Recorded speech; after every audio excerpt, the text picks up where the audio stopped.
Добрый день. Сегодня в гостях у Сахамедиа гость Юрий Васильев, корреспондент Федерального агентства «Лента.ру». Добрый день. Здравствуйте, Вячеслав. И, собственно говоря, вот хотелось бы начать с первого вопроса. Собственно говоря, а вот ваш визит в Якутию для Ленты.ру вкратце это что? Вот какое-то задание на репортаж, на серию репортажей? Для Ленты.ру это абсолютно новый опыт, и в принципе для того, чтобы проверить это новое, очень, скажем так, символично, что мы выбрали самый большой регион России и, пожалуй, один из самых неизвестных для остальной России регионов.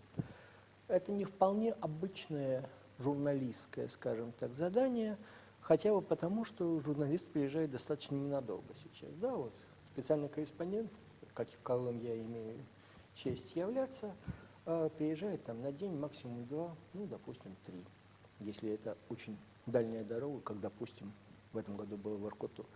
Сейчас я приехал на 2 недели. Я приехал в Якутию на 2 недели, это, повторяю, первый для нас опыт, для того, чтобы спокойно, тщательно, глубоко, надеюсь, в достаточной мере, поработать над сразу несколькими сюжетами, касающимися Республики Саха-Якутия, которые, безусловно, как нам кажется, могут быть и станут, что уж там, интересными для широкого федерального читателя. А вот фактически это будут спецпроекты на сайте, там серия сюжетов, вот как вот? Это будет серия публикаций. Как это будет оформлено, это опять-таки уже предмет разговоров, предмет споров, предмет, скажем так, творческого сотрудничества уже после того, как будут написаны все тексты. Естественно, в основе будут тексты, и тексты большие. Естественно, в основе будут фотографии, причем фотографии мои. Не потому, что я хороший фотограф, я отнюдь не хороший фотограф. Я снимаю на фотоаппарат, на мобильный телефон, правда, неплохой. Вот. Но, опять-таки, для того, чтобы был не просто эффект присутствия, а само присутствие, да, для того, чтобы было описано то, что именно я описываю, и показано то, что я видел, мы, собственно говоря, не пользуемся услугами, ну, допустим, вот какого-то вот фотографа, а вот попытаемся именно все фото и все видео разместить те, которые я снимаю и буду снимать. Но, безусловно, что уже ясно, что это будет как минимум 5 сюжетов,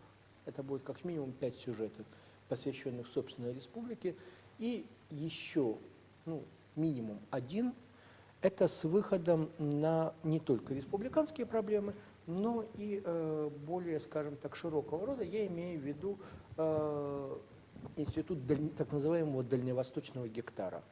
Здесь по этому поводу есть свое мнение, здесь есть свои наработки, здесь есть свои предложения, и, безусловно, эта тема будет продолжена. Я надеюсь, она будет продолжена, допустим, в Хабаровске, где расположены структуры Министерства развития Дальнего Востока, и где уже есть какие-то уже свои наработки по гектару. Таким образом, это будет материал, объединяющий не просто 2 региона, а проблемы целого федерального округа. Ну, что же касается самих материалов, да, там будет, безусловно, самый известный сегодня якутский человек в России. Это Аял Адамов. Человек, который собрал более 2 миллионов просмотров на Ютубе, и чей хатон всегда свеж. Безусловно, будет WhatsApp как институт гражданского общества. То очень многие, скажем так, группы появляются, да, вот в других регионах, на Северном Кавказе, но такого развития, как это получило в Якутии, по-моему, это пока что нет. И, ну, я понимаю, что WhatsApp здесь уже долгие годы, да, и есть какая-то специфика, он меньше всего, скажем так, потребляет интернет, а более всего неприхотлив, и это опять-таки замечательно коррелируется с особенностями региона, вот. Но как вокруг WhatsApp образовались параллельные структуры гражданского общества, причем объединяющие и граждан, и власть как таковых, дико интересно. И я думаю, что это будет интерес федерального общества. Борьба за трезвость со всеми ее плюсами и минусами, которые здесь очевидны, особенно если вот более-менее пожить. Да? Я не говорю, что пожить 2 недели, это вау, ты раскрыл для себя. Нет, но это не 3 дня. То есть это гораздо больше, да? И особенно, если ты живешь не в гостинице, а просто, вот, допустим, снимаешь квартиру. Ну, вот как многие приезжие в Якутск, допустим, из республики. Ты просто снимаешь квартиру. Ты живешь среди людей. Ты ходишь в те же магазины, в те же там соседи, в те же там какие-то это. Ты, опять-таки, если ты хочешь выпить, ты идешь куда-то, ты ищешь какой-нибудь алкомаркет, да, и вот ты должен его найти, и ты должен сравнить ассортименты, потому что здесь хорошо, здесь хуже, там это. Ты как-то лучше понимаешь, да, вот, собственно говоря, в каком контексте, если мы говорим, допустим, о борьбе за трезвость, то, что очень на самом деле, это большая проблема не только для Якутии, это очень большая проблема и для средней полосы России. Собственно говоря, пьянство, алкоголизм и прочее. И какие-то наработки отсюда, да, они могут показаться из России несколько экзотическими, какие-то достаточно толковыми. Вот. Опять-таки, я думаю, что материал об этом вызовет общественную дискуссию. Но если вот опереться именно на опыт Якутии, где эта борьба уже ведется много лет и достаточно последовательно, системно и даже, скажем так, идеологизировано. И несколько еще сюжетов, также касающихся, безусловно, республики, ну, например, как сделать прибыльное кино. Я думаю, Россия, которая любит кинематограф, в год кино — это очень интересный вопрос, а в Якутии его решили довольно давно. Мгм. А если говорить о бюджете вашей поездки, то, я так понимаю, для ленты он нетипично высокий, да? Две Да, недели. да, в данном случае, безусловно, ну, в основном, безусловно, это перелет, Мгм. безусловно, ну и, скажем так, стоимость жизни здесь повыше.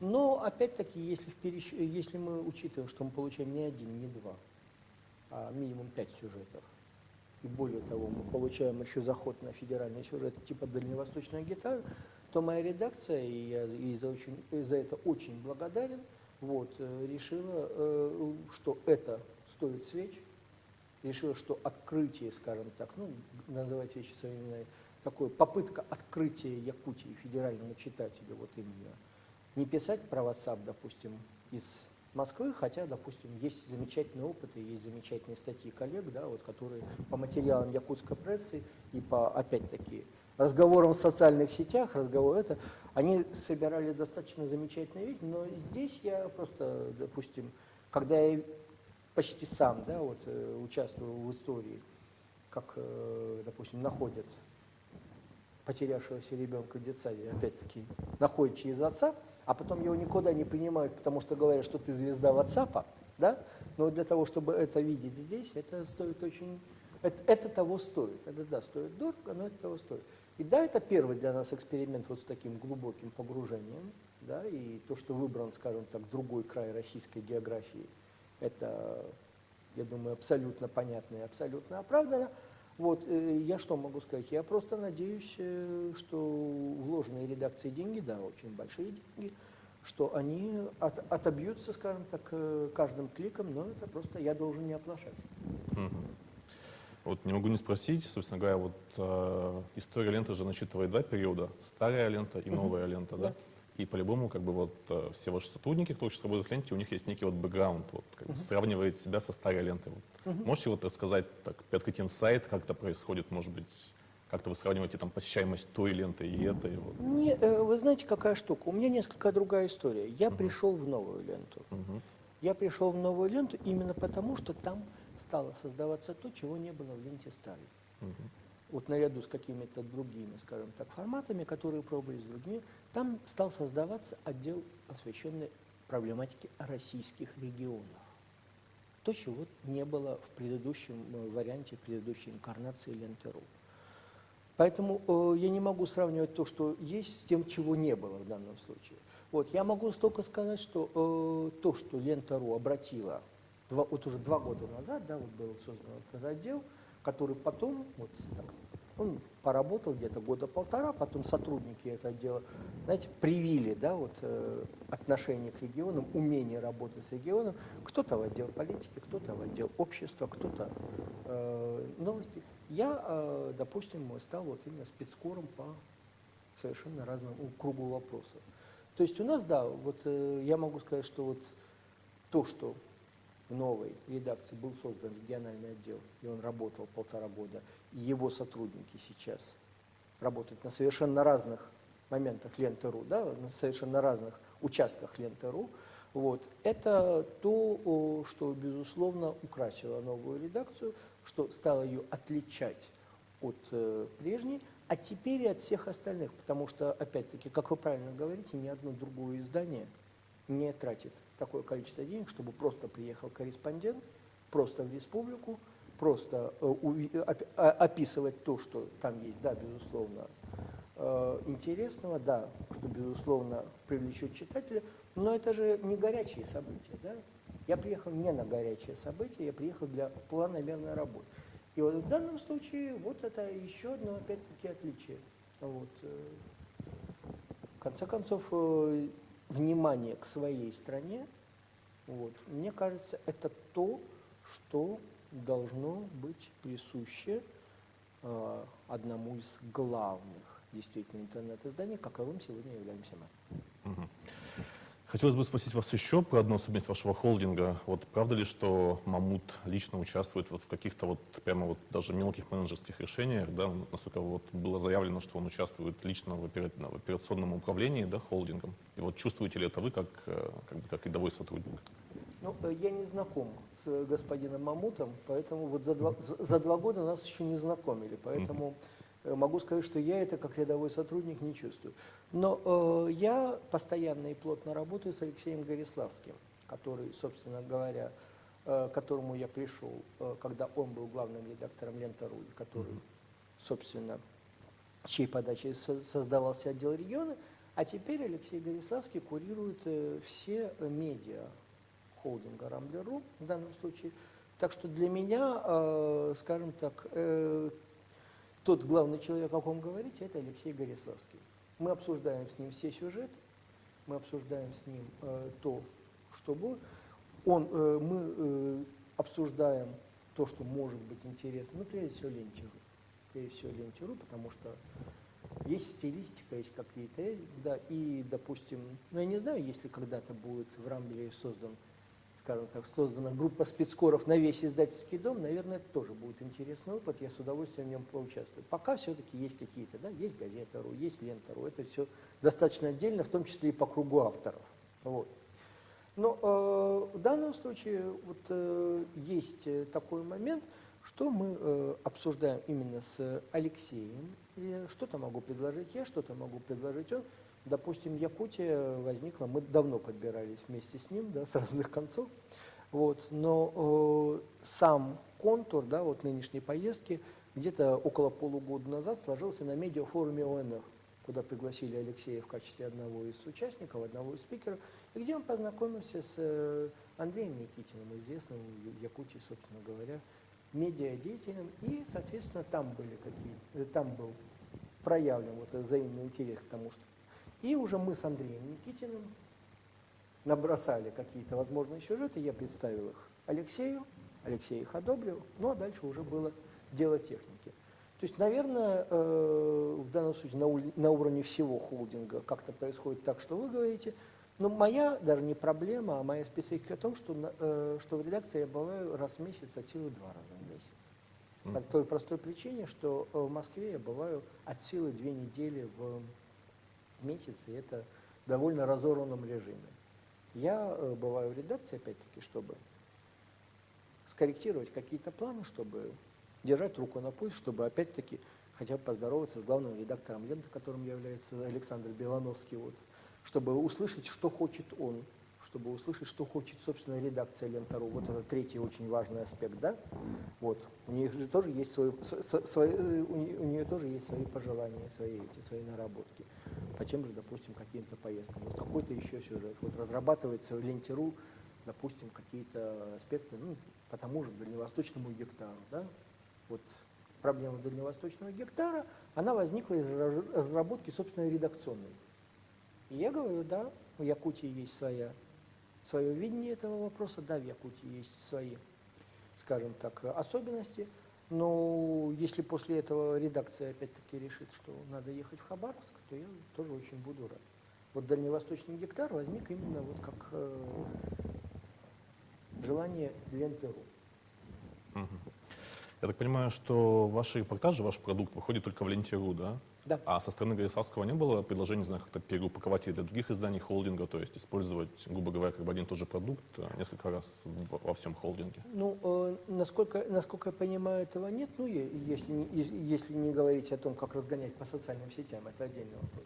Повторяю, если когда-нибудь, да, вот в холдинге будет будет разговор о том, чтобы была создана даже группа спецкоров, да, которая работает на весь холдинг, то есть чтобы это можно было работать и на Ленту.ру, и на Газету.ру, и прочее. Мне в данном случае, ну, это будет достаточно интересный опыт, когда есть такая вот мультиформатность, когда есть такая, скажем так, несколько изданий со своим лицом, безусловно, и когда вот группа одних и тех же, допустим, именно специальных корреспондентов, а у нас их такие есть, у нас, допустим, работает замечательная Наталья Осипова, в сети более известная как Наталья Ос, у нас есть масса других людей. Вот. Если вот эта группа, есть, безусловно, коллеги и в газете.ру, безусловно. То есть если будет создана такая группа спецкоров, то я думаю, опять-таки, я не знаю, идут ли об этом разговоры. Но просто я говорю о том, что такой опыт был. Да? Допустим, такой опыт был, допустим, в издательском доме «Коммерсант». Вот. Если что-то подобное или что-то развивающее это будет создано на базе Рамблера целиком, да, вот, на базе холдинга Рамблер, здесь это может быть, безусловно, интересно. И да, если мне предложат, я буду готов участвовать и в таком мероприятии. Я, в принципе, достаточно легок на подъем. Мгм. Вот интересуют ваши личные впечатления. Вот Даниловская мануфактура, она же дистанционно кажется таким намоленным, таким прямо местом силы, да, где там сидят различные вот структуры. Вот интересно, вот ваше личное впечатление, вообще вот вы это чувствуете вот на самой этой Даниловской мануфактуре или вот? Да, я вообще обожаю старые кирпичи. Да, вообще. Я обожаю старые кирпичи. У нас действительно прекрасный ньюсрум. Вот, я очень, ну, опять-таки, в силу своего положения я довольно редко вижу коллег, да, вот, потому что, ну, сейчас я 2 недели здесь. Вот. И, повторяю, в Москве я бываю достаточно нечасто. А когда бываю в Москве, то я просто отписываюсь. Вот у меня сейчас вот будет отписываться 6 материалов в Москве. Естественно, начал здесь, но отписываться буду в Москве. И, разумеется, мне, допустим, лучше это делать дома. Да. Вот. Но когда я прихожу в Даниловскую мануфактуру, да, это очень интересно. Да, это такой замечательный дух, в том числе новостей, да, вот какой-то новостной журналистики, то, чего я сам не умею. Я не умею писать новости. Я не умею писать новости, подящиеся. Ну, то есть я могу написать новостную заметку в стилистике, да, но это будет долго и не так эффективно, не так блестяще, как это делают коллеги-новостники. Это совершенно другая профессия. И да, я ими восхищаюсь, да, я снимаю перед ними шляпу. И, собственно говоря, вот этот живой нерв редакции, живой пульс редакции, да, на Даниловской мануфактуре это очень чувствуется. Ну и повторяю, да, вот эти стены старинного кирпича, вот это, собственно говоря, атмосфера, не вот какой-то вот там ньюсрум, это все завалено тут книгами, мягкими игрушками, какими-то модельками, какие-то замечательные плакаты, причем с лицами коллег там, и с изречениями коллег. Нет, это замечательно просто. Вот, и в этом, безусловно, есть огромный драйв, огромный кайф. А на этом время нашего интервью закончилось. Спасибо вам большое, что ответили на все вопросы. Спасибо вам.